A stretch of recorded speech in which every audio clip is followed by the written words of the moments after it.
오늘 시편 90편 강해입니다. 다른 시와는 달리 여기에는 뭐라고 붙어 있습니까? 기도라고 붙어 있습니다. 그렇죠? 대부분은 무엇에 맞추어 부르는 노래 뭐 이렇게 되어 있는데 이거는 기도라고 되어 있습니다. 하나님의 사람 모세의 기도다 이렇게 되어 있습니다. 이것이 진짜 모세의 기도인지 아니인지 그걸 따져서 뭐 기다 아니다 따지는 게 중요하지 않습니다. 저는 틀림없이 그렇게 생각합니다. 모세가 하던 기도를, 가르쳐준 기도를 전해 내려오고 말로 전해내려오고 내려오다가 이렇게 굳어져서 적어진 것이 아닌가 이렇게 생각합니다. 예, 여기에 보면은 이 시편 기록자의 기도는 뭘로 시작됩니까? 주님이 우리의 거처가 되신다라는 말로 시작을 합니다. 거처가 뭡니까? 집이 되신다는 거예요. 거처가 뭐예요? 집사님들 집이 거처예요. 집에 가서 쉬고 씻고 자고 먹고 아이 낳고 키우고 다 하셨잖아요. 그게 거처예요. 뭐가 거처라고요? 주님이 우리의 거처가 되신다. 이것이 시편 기록자가 하는 기도의 시작이에요. 주님이 내게 무엇이 되시는지를 분명히 고백하는 것이 기도에서 가장 중요한 부분입니다. 그렇죠? 그래서 우리도 창조주 하나님, 거룩하신 하나님 이렇게 부르면서 우리가 기도를 하죠. 하나님께서 우리의 피난처가 되셔서 우리는 그 안에 거하고 있다, 살고 있다라는 것입니다. 하나님 안에 거하는 자만이 하나님께 기도할 수 있는 자이기 때문에 그렇게 말하고 있는 겁니다. 우리가 하나님 안에 살고 있습니다. 늘 살고 있기에 하나님이 우리의 집입니다. 거처입니다. 이렇게 말하는 것입니다. 그런데 그 하나님이 어떤 분입니까? 영원전부터 영원까지 하나님이라는 겁니다. 무슨 소리입니까? 영원전, 세상을 창조하기 전부터 세상 끝날까지 주님은 하나님이고 그런 주님이 바로 우리의 거처가 되신다라는 겁니다. 산들과 바다가 있기 전부터 주님은 하나님이셨고 우리는 그 안에 거하고 있었다는 겁니다. 창조는 뭡니까? 하나님이 주권을 가지고 일하신 결과이고 하나님은 영원전부터 계시고 지금도 계시고 앞으로도 계실 분입니다. 그래서 계시록에 예수님을 뭐라고 합니까? 전에도 계시고 지금도 계시고 장차 오실 분이다. 이렇게 말하는 것도 바로 뭐예요? 구약에 나오는 하나님이다. 이렇게 말하는 거예요. 이와는 반대로 우리의 인생은 뭡니까? 짧고도 짧다는 것이 이 시편에서 말하고 있어요. 우리네 인생이 짧다는 것을 안다면 그것을 알고 그 짧은 인생 하나님을 의지하고 살게 해달라는 것이 이 시편 기록자의 기도의 핵심입니다.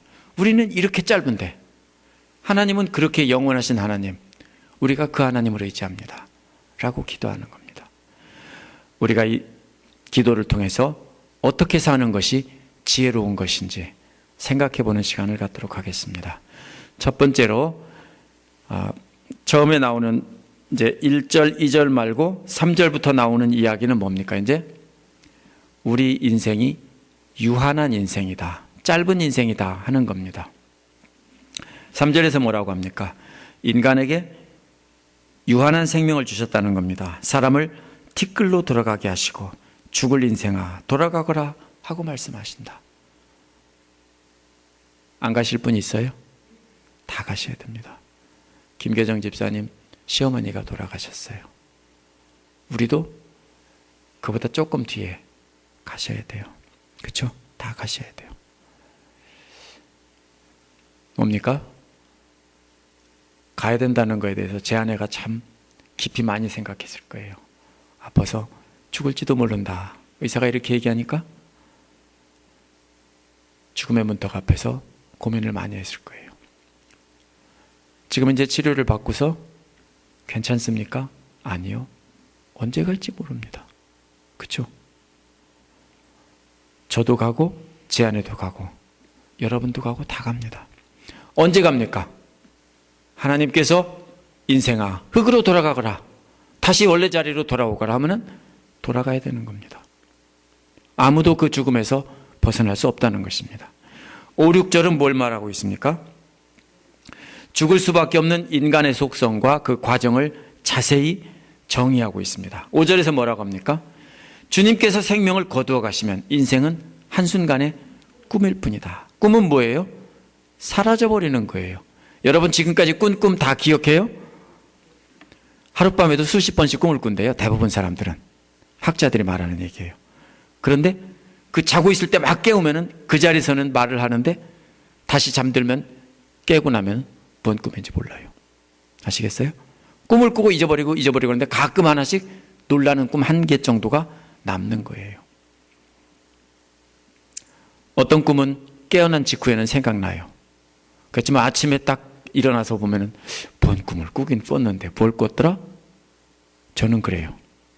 여러분도 그럴 때가 있을 줄 압니다. 그러니까 저만 머리가 나빠서 그런 줄 알았더니 학자들이 다 그런 거래요. 이게 뭐예요? 어떤 꿈은 두고두고 기억이 남기도 하지만 금방 잊혀지는 꿈이에요. 차이는 있지만 꿈이라는 건 뭡니까? 허망하게 사라져버리는 거예요. 우리 인생이 뭐와 같다고요? 사라지는 꿈과 같다고요. 흔적이 남아요, 꿈이? 어디 남아요? 아무 데도 안 남아요. 금방 잊혀져 버린다는 겁니다. 5절 뒷부분부터 6절에서는 또 뭘 비유했습니까? 인생을 풀과 꽃에 비유했습니다. 아침에 돋아난 한 포기 풀과 같이 사라진다는 겁니다. 이거 우리나라 얘기가 아니에요. 이스라엘의 얘기예요. 이스라엘의 건조한 사막에서는 밤낮의 기온차이가 심하다 보니까 밤에 뭐가 내립니까? 아침에 이슬이 내립니다. 이슬이 내려서 대지가 촉촉히 젖으면은 그때를 이용해서 싹이 트고 조금 있다가 바로 해가 강하게 내리쳐 버리면 말라버리면 죽어버려요. 그래서 사막이 되는 거예요. 다 죽어버려요. 바로 그거와 같다는 겁니다. 어떤 것은 아침 이슬이 돋아날 때 꽃을 피우기도 합니다. 그래요. 거짓말 같지만 사막에서 잠깐 동안 비가 내릴 때 그 자리에서 잎사귀가 나고 꽃이 잠깐 폈다가 금방 사라지고 해요. 하지만 저녁이 되면 거미가 있어요. 저녁이 되면 시들어 말라버립니다. 꽃이 피었다고 해도. 그 사막에 피는 꽃, 아침이면 좋은 시간이에요. 죄송합니다. 이거 신경 쓰여서 안 되겠어요. 어디 갔어? 예, 바로 우리 인생이 그것과 같다고요. 꽃, 풀, 잠깐 돋아났다가 햇빛이 강하게 쬐니까 말라 죽어버리는 풀과 꽃과 같다. 인생이 이런 것이다. 근데 4절의 중간에 뭐가 나왔습니까? 주님 앞에서 1000년도 지나간 어제와 같고 밤의 순간과도 같습니다. 그 사이에 티끌과 같은 인생의 이야기가 앞뒤로 있고 그 중간에 하나님이 있는 것은 뭘 강조하는 거예요? 하나님은 영원하신 분이지만 우리 인생은 이렇게 짧고 짧은 것이다. 그걸 알으라는 거예요. 근데 교만한 인간들이 뭘 몰라요? 그걸 몰라요. 하나님은 영원하다는 걸 모르고 자기들이 영원한 줄 알아요. 집사님들도 그랬죠? 20대, 30대 때는 죽는다는 게 뭔지도 모르고 영원히 살 것처럼 생각하는데 지금은 이제 죽음을 생각하실 겁니다. 그렇죠? 저도 가끔 생각합니다. 아까 이렇게 제가 점심때 김계정 집사님을 만나서 이렇게 기도해드리고 또 이렇게 직접 갈 수 없으니까 교회를 대표해서 전달하고 그러고 왔습니다. 근데 오면서 생각하니까, 가면서 오면서 생각한 것이 내가 몇 년이나 남았나. 내가 하나님 앞에서 이렇게 설교하고 가르칠 수 있는 시간이 몇 년이나 남았나. 건강하면, 짧으면 10년일 거고 길면 15년일 것 같습니다. 그렇죠? 그리고 그 뒤에 산다고 해도 몇 년이나 더 살다 죽을지 잘은 모르지만 많이 안 남았어요. 집사님도 그래요. 몇 년이나 남았어요. 주방에서 친교 봉사하고 교회에서 이렇게 사람들을 가르치고 하는 것을 앞으로 몇 년이나 할 것인가. 많지 않아요. 그걸 갑자기 생각하니까 무슨 생각이 납니까? 열심히 해야 되겠다. 우리 인생이 이렇다는 걸 알으라고요. 이렇게 짧고 아무것도 아닌 존재다. 그런데 우리가 누구 안에 있습니까? 하나님 안에 있습니다. 영원하신 하나님 안에 있어요. 그 하나님이 뭐라고? 우리의 집이라고요. 그 안에 거하면 우리는 영원히 거할 수 있는 거예요. 두 번째로는 7절부터는 하나님의 진노 아래에 있는 생명 이야기가 나옵니다. 인간의 생명이 짧다는 걸 말하다가 7절부터는 인간의 생명이 하나님의 진노 아래 놓여 있다라는 걸 말합니다. 하나님이 노하시면 우리는 사라져 버린다는 겁니다. 하나님이 노하시면 우리는 그 진노에 압도되어 버린다는 것입니다. 근데 여기 소스라치게 놀란다고 했죠? 7절은 근데 노하시면이 두 번 나와 있는데요. 개역개정에서는 앞에 거는 노라고 써놨고 뒤에 거는 분내심이라고 써놨어요. 근데 똑같은 말이에요. 노는 한자 말이고 노할 노자고, 분낸다는 말이나 한국말로 풀어 쓴 거나 똑같은 말이에요. 그런데 원어는 다른 말이에요. 원어는 어떻게 다르냐면요, 앞에 노하심은 히브리어로 코라는 뜻이에요. 코 또는 콧김. 왜 보면은 공룡이나 뭐 이런 맹수들 보면 코에서 콧김이 막 나오고, 영화 같은데 뭐 코에서 불도 나오고 그러잖아요. 화가 나면. 만화책에서도 그렇죠. 그림을 코에서 막 콧바람이 확 나오는 걸 그리잖아요. 바로 그것처럼 극도로 화가 났을 때 코에서 뜨거운 콧김이 확 나오는 것, 그런 걸 말하는 단어예요. 첫 번째는 하나님의 분노가 마치 뭐 같아요? 증기기관차에 뭡니까? 수증기가 확 나오죠. 이제 연기 말고도 이렇게 압력이 차면은 칙 하고 연기가 나오죠. 그 수증기가 나오죠. 그런 것처럼 또 용광로에서 풀무에서 불이 갑자기 막 확 세게 쏟아져 나오는 것처럼 이제 그런 모습입니다. 우리말로 뭐라고 합니까? 보통 뚜껑 열린다고 하죠. 뭡니까? 냄비에다가 물을 끓이면, 부글부글 끓으면 뚜껑이 어떻게 됩니까? 열리죠? 근데 뚜껑 열린다는 것은 사실 머리 뚜껑 열린다는 뜻이에요. 한국 사람들이 뚜껑 열린다는 것은 어떻게 하면 뚜껑이 열려요?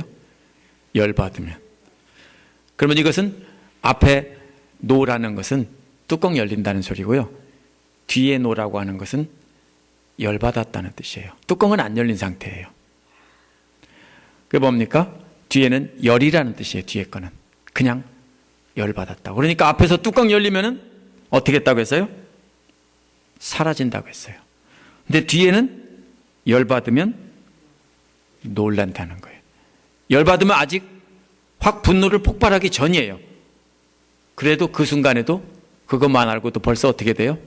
소스라치게 놀란다고요. 압도된다고. 영어로는 overwhelm이라는 단어예요. 압도된다는 단어예요. 그래서 간이 떨어질 것 같다는 거예요. 그래서 하나님의 노하시면 우리는 이렇다 하는 거예요. 하나님의 집이고 우리가 하나님 안에 거하면 안전한데, 그게 아니고 하나님을 노하게 하면 우리는 그냥 사라져 버린다고요. 분노를 표시하기도 전에 이미 하나님이 열받았구나 하는 걸 딱 알기만 해도 우리는 뭐예요? 철렁하고 간이 떨어지는 것 같다고요. 이어서 8절에서 뭡니까? 하나님께서 우리 죄를 하나님 앞에 내놓으신다는 겁니다. 우리는 우리의 죄를 감출 수 있다라고 생각해요. 그렇죠? 많은 사람들이. 그래서 사람들 눈만 속이면 괜찮을 거라고 생각해요. 그렇죠? 많은 경우에. 그래서 사람들 보는 앞에서는 뭘 하지만 사람들 안 보면 안 해요. 교회에서 어떤 교회에서는 헌금 바구니를 안 돌리고 뒤에다가 헌금함을 놔요. 그럼 헌금이 어떻게 되냐면요, 훨씬 줄어들어요. 또 헌금 뭡니까? 헌금을 가지고서 한국에서 보면은 이름 불러주고 누구 헌금했습니다 쭉 불러주잖아요. 불러주면 헌금이 올라가는데 안 부르고 그냥 넘어가면은 헌금이 줄어들어요. 사실이에요. 왜 그래요? 많은 사람들이 사람들을 생각하고 하나님을 두려워하지는 않기 때문에 그래요. 이게 뭐예요? 우리의 죄나 우리의 모든 것을 사람들의 눈만 속이면 아무도 모를 거야 라고 생각하는 거예요. 그런데 여기서는 뭐라고 해요? 하나님 앞에 이미 전시되어 있다는 거예요. 그 뭐라고 되어 있어요? 주님 앞에 들추어 내놓으시니, 이 말은요, 전시되어 있다는 거예요. 하나님 앞에. 우리는 감췄다고 생각하는데, 감췄다는 것은 무슨 뜻이냐면요, 안 보이게 자른 불재로 가린 거예요. 덮어놓은 거예요. 우리는 덮어놨다고 생각했는데 하나님 앞에는 전시해 놓은 거예요. 두 번째는 또 뭐라 하겠냐면요, 또 숨은 죄라는 것은요, 이거는 뭐냐면요, 어두운 곳에 있는 거예요. 캄캄한 곳에 숨어 있으면은 안 보이죠. 근데 언제 드러나요? 불을 환히 탁 켜면 드러나죠. 그렇죠? 예를 들면요, 불을 다 끈 상태에서는 알몸으로 사람이 있어도 안 보여요. 그렇죠? 그럼 부끄러워요? 안 부끄럽죠. 죄가 바로 그렇다고요. 모두가 캄캄해서 못 볼 거야 라고 생각하고, 캄캄한 밤이라고 생각하고 부끄러운 채로 마음대로 행해요. 근데 하나님 앞에서는 뭐예요? 그냥 스위치 다 올려놓은 거예요. 환하게. 바로 그런 소리예요. 하나님 앞에서는 대낮처럼 밝게 불 켜놓은 것과 똑같다고요. 근데 사람들은 뭐라고 생각해? 자꾸 컴컴하니까 안 보일 거야. 그죠? 어린아이들 보면 그래요. 어린아이들은 눈만 가리면은 안 보인다고 생각해요. 없어졌다고 생각해요. 그죠? 어린아이 눈 가렸다가 이렇게 하면 까꿍하면 웃죠? 사람들이 그렇게 너무 유치하고 뭘 부른다고요. 우리는 숨길 수 없다는 거예요. 하나님은 다 알고 계신다는 거예요. 우리의 모든 비밀은 하나님 앞에 다 드러난다는 거예요.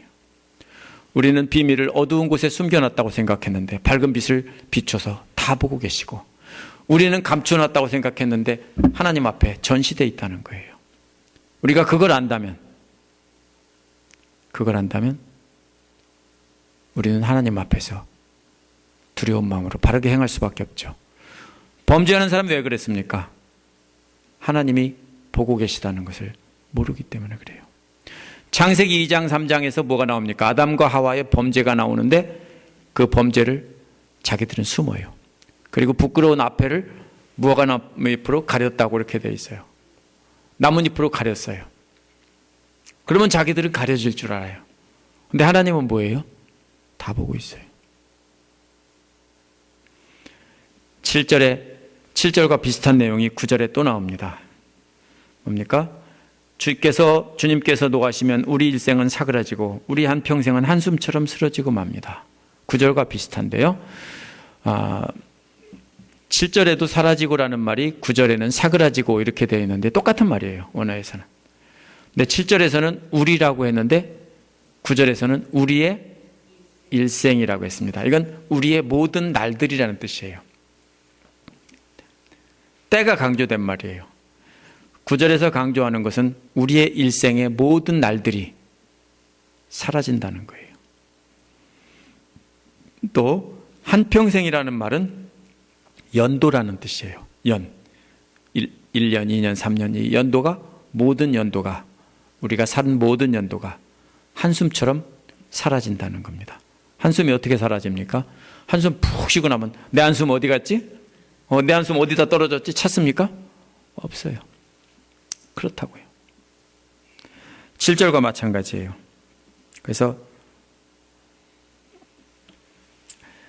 주님이 노하시면 우리는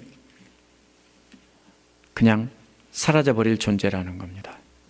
10절에 보면요, 뭘 말합니까? 우리의 연수가 강건하면 70이요, 강건하면 80이라도 그 연수의 자랑은 수고와 슬픔뿐이라 했습니다.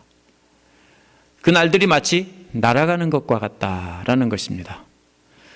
7절에서 9절은 하나님의 진노 사이에 우리 죄가 밝히 드러난다는 것이 끼워져 있습니다. 그렇죠? 7절, 9절 사이에는. 근데 10절에서 12절은 짧은 인생이라는 말 속에 하나님의 진노라는 말이 끼워져 있습니다. 영원한 하나님의 진노와 짧은 우리 인생을 비교하는 겁니다. 하나님의 진노는 어때요? 우리가 범죄했을 때 영원해요. 하나님 앞에 다 전시되어 있는데, 다 밝게 드러나 있는데 그 진노는 영원한데 우리 인생은 짧다고요. 하나님의 진노는 영원히 지속되지만 우리 인생은 정말 짧은 것이다. 이걸 강조하는 겁니다. 주님 앞에서 천년은 어제 같다 해서 영원하신 하나님이 강조됐는데 우리 인생은 기껏해야 80년이다. 이 얘기를 왜 합니까? 12절을 보면 12절은 10절과 연관해서 간구하고 있는 겁니다. 그 간구가 뭡니까? 우리의 날을 세는 법을 가르쳐 달라는 것입니다. 내가 며칠 남았는지 세는 방법을 가르쳐 달라는 겁니다. 몰라요? 알아요? 아는데 잊어버려요. 자기가 영원히 살 줄 알고 뭡니까? 재물을 자기만 쌓아놓고 자기만 위해서 뭘 하고 막 이러죠? 내 영혼아, 먹을 거 잔뜩 쌓아놨으니까 편히 쉬고 먹고 놀자. 예수님이 뭐라고 하셨어요? 오늘 밤 내 영혼을 찾으리니. 그렇죠? 그럼 뭐예요? 이 짧은 인생을 세는 방법을 알려달라는 거예요. 그것만 셀 수 있다면 사람들이 실수 안 할 거라는 거예요. 하나님의 진노는 영원히 되는데, 계속되는데 우리의 삶은 얼마 남았는지 그것을 하나님과 비교해서 센다면 그게 얼마나 짧으냐는 거죠. 그렇다면 우리가 살아야 되는 게 뭡니까? 영원하신 하나님께 영광 돌리기 위해서 살아야지 이 짧은 인생을 위해서 살아서는 안 된다는 얘기예요. 근데 그것을 아는 것이 바로 뭐라고 그랬어요? 지혜의 마음을 얻는 거예요. 내가 얼마큼 남았냐? 그걸 아는 게 지혜의 마음을 얻는 거예요. 만약 저나 여러분들이 내일 죽는다면 오늘 뭐 하겠어요? 뭐든지 잘하지 않겠어요? 다시는 이 교회 건물 들어오지 못한다면 좀 더 잘하지 않겠어요? 예배도 더 잘 드리고 집에 갔는데 여러분 남편을 지금 딱 한 번밖에 못 본다면 그걸 안다면 잘하지 않겠어요? 오늘 저녁에 잠들기 전에 기도하는데 이 기도가 마지막 기도라면 살아서 마지막 기도라면 더 간절히 잘 기도하지 않겠어요? 우리가 뭘 모르기 때문에 그래요. 우리의 남은 날수를 세는 법을 모르기 때문에 미련하게 산다는 거예요. 그걸 안다면 우리는 바로 지혜의 마음을 얻는 거라는 거예요. 바울은 에베소서 5장 16절에 보면 세월을 아끼라 때가 악하니라 그랬습니다. 이게 무슨 말이냐면요, 세월을 돈 주고 사라 이 말입니다. 돈 주고 산 거 어떻게 써요? 잘 아껴 쓰죠. 남이 공짜로 준 건 막 쓰죠. 저부터도 그래요. 그러니까 제가 귀하게 쓰고 아끼다 쓰던 것을 귀한 물건을 누구한테 주면 다른 사람은 뭐예요? 귀하게 여기지 않아요. 그렇죠? 아, 쓰다가 쓰레기 줬는가 보다 이렇게 생각하죠. 맞죠? 저도 그럴 때가 많아요. 그런데 여러분이 열심히 일해서 번 돈으로 귀한 물건을 샀으면 그 물건 어떻게 해요? 귀하게 아끼잖아요. 근데 세월이 뭐예요? 그렇게 귀하니까 돈 주고 산 것처럼 아껴서 쓰라는 거예요. 악한 세상에 살면서 어떠한 희생을 치르더라도 세월을 사기 위해서 모든 희생을 다 치르라는 얘기예요. 다 주고 사라는 거예요. 귀한 것이 있다면 어떻게 하겠어요? 여러분이 만약에 오늘 삼성전자 주식을 샀는데 내일 100배로 오른다면 있는 돈 다 털어서 사지 않겠어요? 사겠죠? 빚을 내더라도 사죠. 예수님이 뭐라고 그랬어요? 보물을 발견했으면 빚을 내서라도 그 밭을 사서 자기 걸로 하지 않겠어요? 마찬가지예요. 우리가 남은 시간이 정말 귀하다는 거예요. 귀하게 아껴 쓰라는 거예요. 골로새서 4장 5절에도 세월을 아끼라는 똑같은 말이 나오는데 여기서 뭐가 나오냐면요, 외부 사람에게 지혜롭게 대하라는 말과 함께 나와요. 외부 사람이 뭐냐면 예수 안 믿는 사람들이에요. 예수 안 믿는 사람들에게 지혜롭게 대하면은, 시간을 아껴서 지혜롭게 대하면은 그 사람들이 어떻게 돼요? 영원한 생명을 얻고 구원을 받을 수 있잖아요. 그런 일을 위해서 세월을 아끼라는 거예요. 얼마 남지 않았어요. 따져보니까 정말 얼마 남지 않았어요. 강건하면 10년, 15년인데 안 그러면 2년, 3년 하다 그만둘지도 모르잖아요. 최소한 제가 공부한 기간만큼은 해야 될 것 같은데 그런 생각도 들고 아깝죠. 그래서 여러분이 지금 얼마 남았나 생각해 보라고요. 그걸 세는 법을 배우면, 얼마 남았나 세는 법을 배운다면 이제 주님의 진노 앞에서 무엇을 해야 될까 깨달을 수 있다는 겁니다. 세 번째로는 11절에서부터는 자비를 구하는 기도가 나옵니다. 만약 하나님이 진노를 안다면, 그 진노가 얼마나 무서운 것이고 얼마나 영원한 것인지를 안다면, 그런데 그 진노를 막을 수단과 방법이 있다면 그거 먼저 구하겠죠. 그렇죠? 만약에 내가 상대를 이길 수 있다면 상대에게 엎드려 빌겠어요? 내가 상대를 다른 방법으로 죽일 수 있다면 그 상대 앞에서 살려달라고 빌겠냐고요? 안 빌죠. 근데 아무리 생각해봐도 없어요. 조금 있으면 저 사람 손에 죽어요. 그럼 어떻게 해요? 엎드려서 살려달라고 빌 수밖에 없어요. 시편 기자는 뭡니까? 하나님의 진노를 깨닫고 보니까 그거를 막을 방법이나 피할 방법이 존재하지 않는다는 것을 깨달은 거예요. 엄청나게 강한 상대가 우리 앞에 서 있고 대적해서 싸우거나 피할 어떤 길도 안 보인다면 그 다음에 할 수 있는 것은 엎드려서 제발 살려주세요 선생님 하는 것밖에 없어요. 뭐를 할 겁니까? 제발 살려주세요. 자비를 구하는 것밖에는 아무것도 할 게 없어요. 그런데 우리가 하나님의 진노를 인간들이 경험한다 그래도 그것은 극히 일부분이에요. 앞으로 남아있는 진노가 훨씬 더 크다는 거예요. 그죠? 지금 우리가 살아가면서 경험하는 하나님의 진노는 아주 조금이라는 거예요. 그 진노는 마지막 때 나타날 거예요. 그래서 시편 기자는 그 엄청난 진노에 대해서 경험해 봐서 한 게 아니고 하나님을 묵상하고서 알게 된 거예요.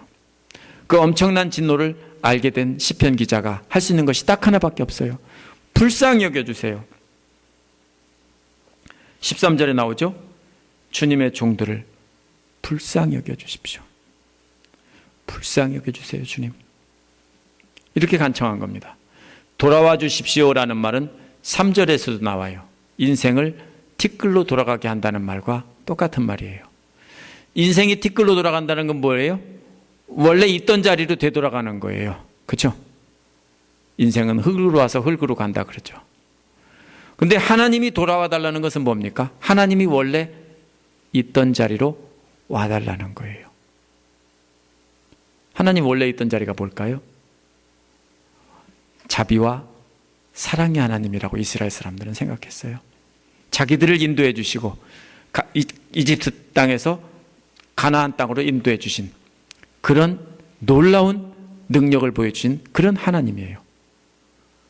하나님이 그 자리에서 자기들을 보호해 주는 자리에 있었어야 되는데 어디로 갔어요 하나님이? 대적들에게 갔어요. 그래서 대적들 손을 들어주셔서 자기들을 어떻게 하고 있어요? 치고 계세요. 그러니까 죽을 지경이에요. 하나님 거기 계시지 말고 원래 옛날에 우리 지켜주셨잖아요. 그때 그 자리로 돌아와 주세요. 하나님 본래의 모습으로 돌아와 주세요. 지금 시편 기록자에게는 진노의 하나님이에요. 근데 원래는 오래 참으며 한결같은 사랑을 보여주던 그 하나님이에요. 그 하나님 모습으로 돌아와 주세요. 그리고 제발 살려주세요. 제발 불쌍히 여겨주세요. 이겁니다. 하나님의 본래의 모습이 14절에 나옵니다.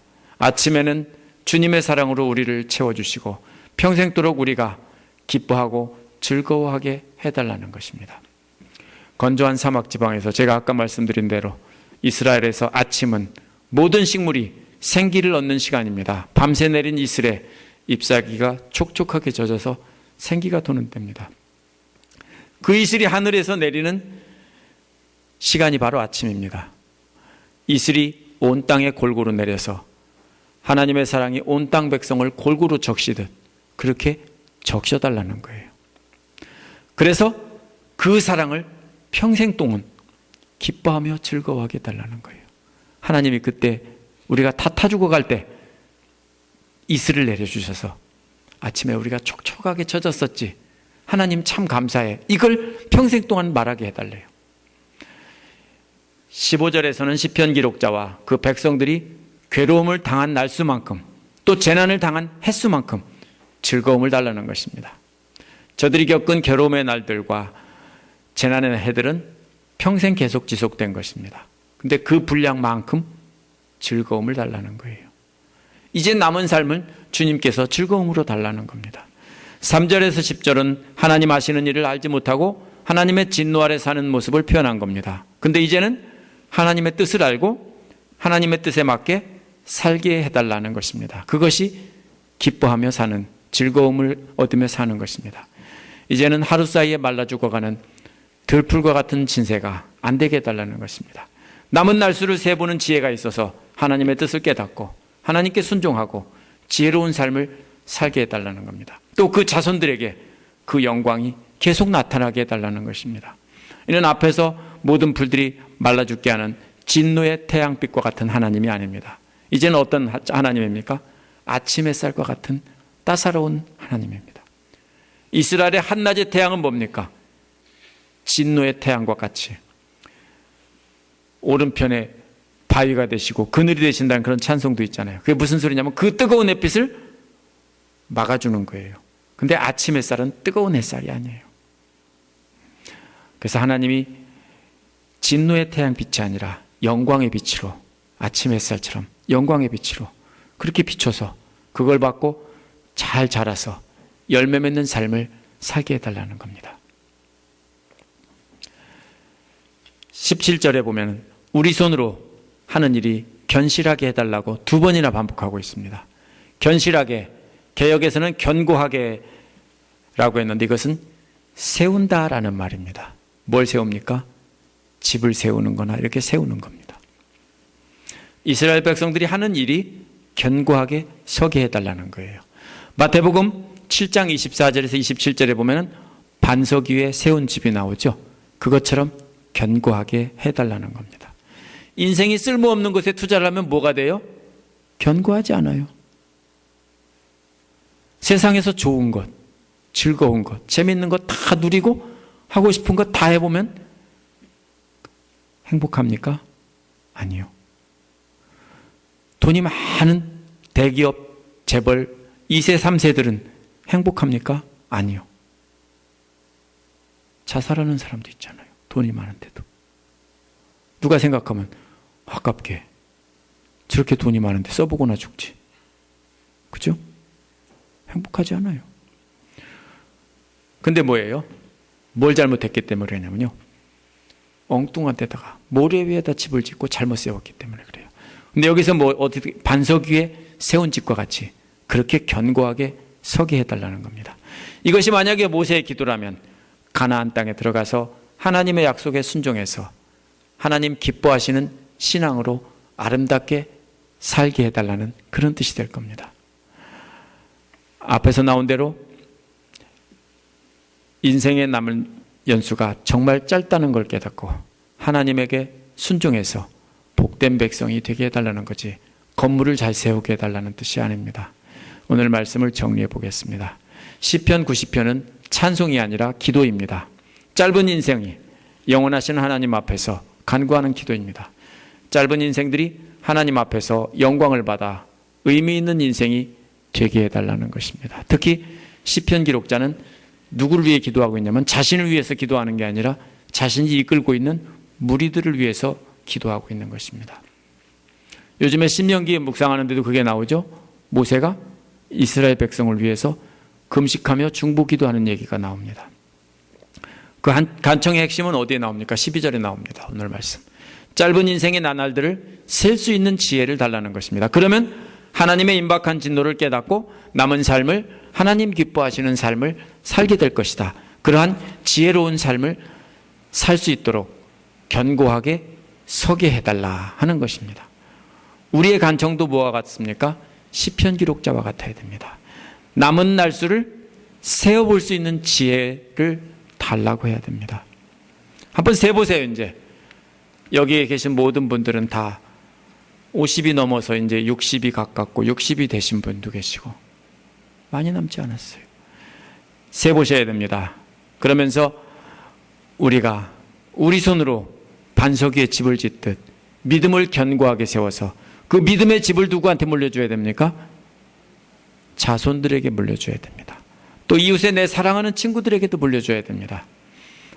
그렇게 해달라고 기도해야 합니다. 그러려면 16절처럼 하나님이 하시는 일을 알아야 되는데 이는 말씀을 읽고 묵상하는 자들에게는 밝히 드러내시어 알게 하시는 겁니다. 어떻게 하는 것이 하나님의 진노를 피하고 그분의 사랑을 받으며 살 수 있는 길인지 알려면 말씀을 통해서 깨닫고 실천해 가야 됩니다. 그것이 지혜로운 삶입니다. 기도하겠습니다.